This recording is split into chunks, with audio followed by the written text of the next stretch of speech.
and letter of the Queen, visit the Queen for all the hard work that she's put in for the local, for the lads club. Yeah, this is Liv's package. I just want to read this piece. Is this into camera 1 again? Or 2?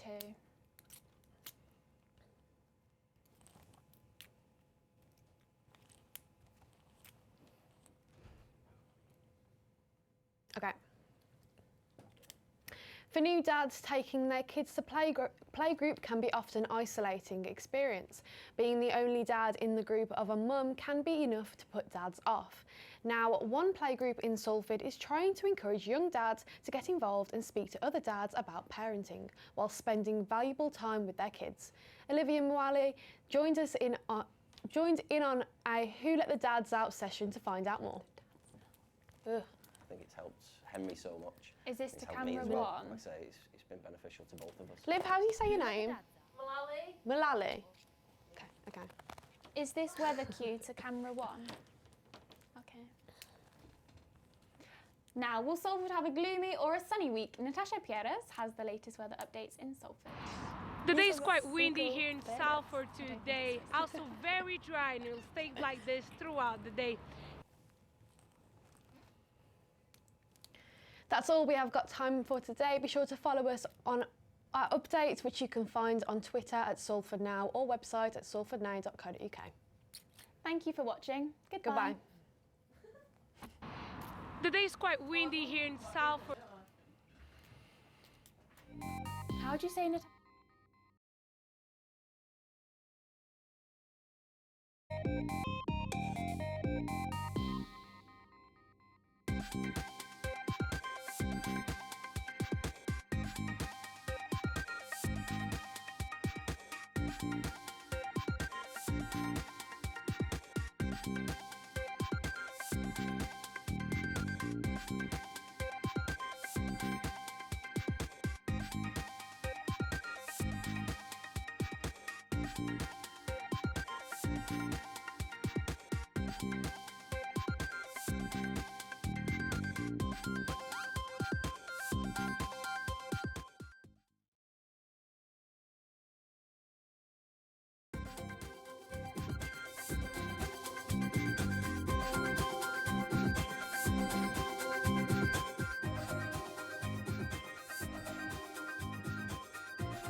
Hello and welcome to Salford Now. I'm Isabel Blakemore. And I'm Jodie Smith. Here's what's coming up on the programme today.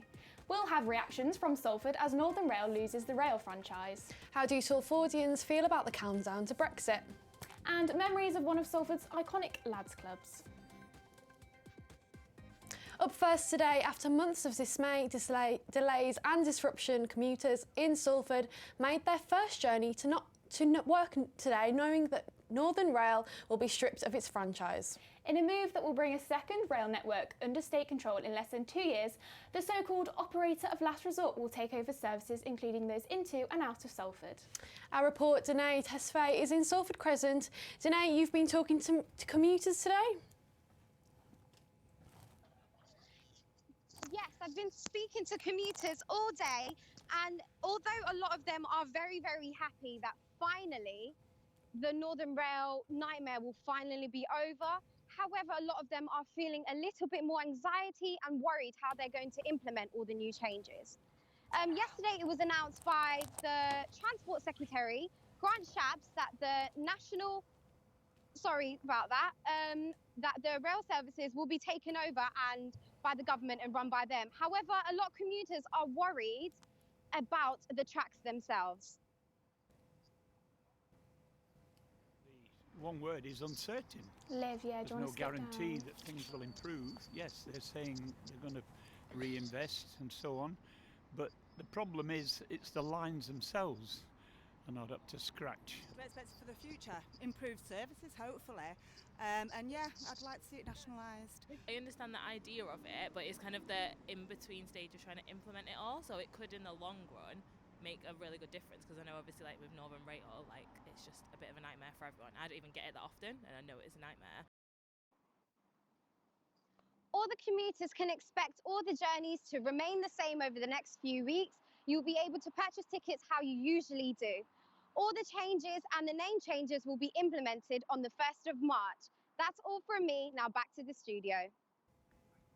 Thanks, Thank Danae. you, Danae. Well, train commuters aren't the only people that have been waiting for change, as a 24-hour countdown begins for the UK's exit from the European Union. While nothing will change immediately as the UK enters the transition period, we won't be able to get away from Brexit news as the government tries to negotiate trade deals.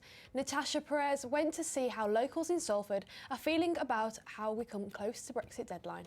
I think we're going to see this package a little bit later, but for now, the fate of one of Salford's oldest lads clubs is at the hand of the council now. They're waiting to see whether it's going to be demolished. The lads club is over 100 years old, many memories made there, and our reporter David Poucher went down to investigate. This is what remains of one of England's first ever lads clubs. A carcass with busted windows, peppered with rubbish, and tattooed with graffiti beyond recognition. Established in 1888, it is set to be demolished later this year, but Darren remembers the good old days.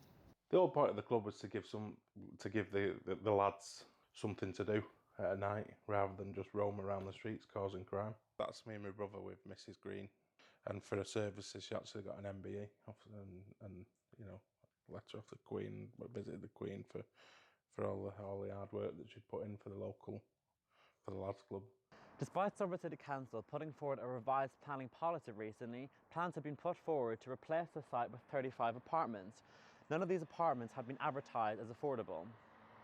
Colin is right beside the Adelphi and has succeeded in stopping the demolishment twice before. He told me why he's opposed to the plan and why he plans to continue his fight. Affordable is rather a bit of a loose term, and then to build more, and bearing in mind the area is being overdeveloped, there are properties that aren't even filled and not even finished yet. It's just like a building frenzy. It's just sad that they've decided to go with this cliche affordable housing because it's the in thing to say. Surprise me, do something environmental with it, make it into a little park. The fate of the Adelphi will be decided later this year, and we're waiting for Salford City Council to reply. But one thing is for sure, the end of the Adelphi is certainly the end of an era. For new dads, taking their kids to playgroup can often be an isolating experience. Being the only dad in a group of mums can be enough to put dads off. Now, one playgroup in Salford is trying to encourage young dads to get involved and speak to other dads about parenting while spending valuable time with their kids. Olivia Mulally joined us in on Who Let the Dads Out session to find out more. I think it's helped Henry so much. It's helped me as well. Like I say, it's been beneficial to both of us.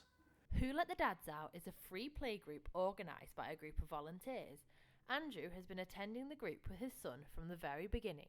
Well, for me, like, my son is just like the world, so we love going on adventures and just doing things together. And for me, there's not many things out there for dads to do. So you can go into a play centre and it's full of mums, and it's a bit awkward sometimes when you're the only guy in there. So when I saw this and it was a dad's event, I thought, yeah, that was cool. He believes it's important for dads to have a space to bond with their kids and credits the sessions for helping him to make memories with his son. I think it's just connecting with other dads as well, and other kids. So when I first started coming here, like, I didn't know anybody, not even a single person, so it was nice to build that bond. It's people that I speak to outside of here now as well, which is cool. So, and it's the same for him, he's made so many new friends. A report from Psychology Today states that children who have an involved father are more likely to feel emotionally secure and to grow in their confidence.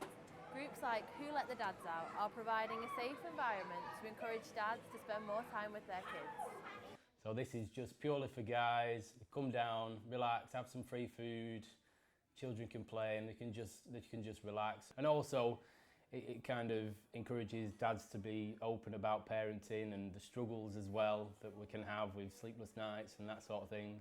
Everything's highlighted with maybe a mother with a child and doing things where I think dads are kind of not pushed aside, but they're kind of forgotten about a little bit. So I think these are so useful. I think, yeah, it'd be great if there was more. And it's not just the dads who have benefited from this. The kids enjoy it too. Do you look forward to coming at the weekend? Yeah. Olivia Mullally, Keys News, Pendlebury. Now, earlier we mentioned Natasha Perez spoke to people about their thoughts ahead of the UK formally leaving the EU tomorrow. So here's what they had to say.